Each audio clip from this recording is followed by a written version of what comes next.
My neighbor has been mowing his lawn for 12 hours straight. I just figured out the horrifying reason why.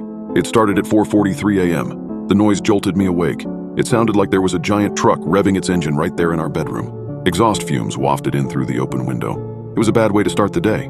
It was even worse than when I saw the neighbor getting it down with his own sibling. Anyways, that's a story for another day. "What is that?" moaned my wife.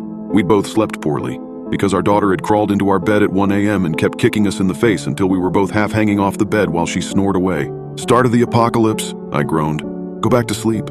"No way can I sleep through that racket," said Vanessa. She rolled out of bed and shut the window.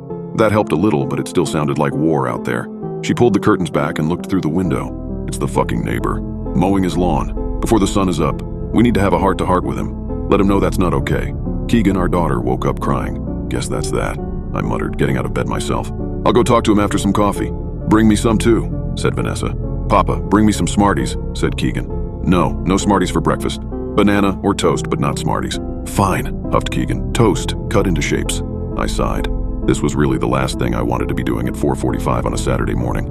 Making coffee and cutting toast into animal shapes instead of drooling in my sleep and dreaming of a gentler world.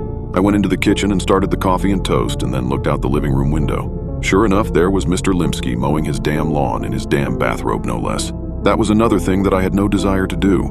Get into it with him about this, or really talk to him about anything ever beyond a friendly wave and a howdy neighbor. By the time I was awake enough to form a coherent thought, it was almost 6 o'clock and I had consumed 4 cups of coffee. Mr. Limsky was still at it, which was strange because his yard isn't very big at all. It shouldn't take more than a 40-minute mow job, but here it was, an hour and 15 minutes later, and he was still at it. I got semi-dressed and stumbled outside. I walked across my own yard, which I noted needed mowing itself. Maybe I'll tell him that if he mows my lawn and promises to never start so early again, I'll let it go. But I knew that I wouldn't do that. I was a coward. As I got closer, I observed with some confusion that his lawn was already mowed. He was going over it a second time now. I walked up to our property line, denoted by the contrast between mowed and unmowed grass, and started waving my hands in the air, waiting for Mr. Limsky to notice me. He never did. He just stared straight ahead and kept pushing the mower. "Hey!" I shouted, but it was no good. I could barely hear myself, and so I knew that he wouldn't be able to hear me from across the lawn right behind the lawnmower. God damn it. I walked across his yard until I was right behind him. "Hey!" Nothing. I tapped on his shoulder. Nothing. He just kept pushing the lawnmower onward over the already mowed lawn.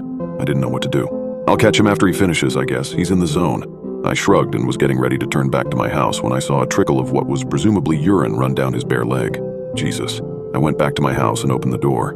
Vanessa was reading a book to Keegan. She stopped when I came in and looked up. "Well, he couldn't hear me. I'll go over there once he stops. He's got to stop sometime, right?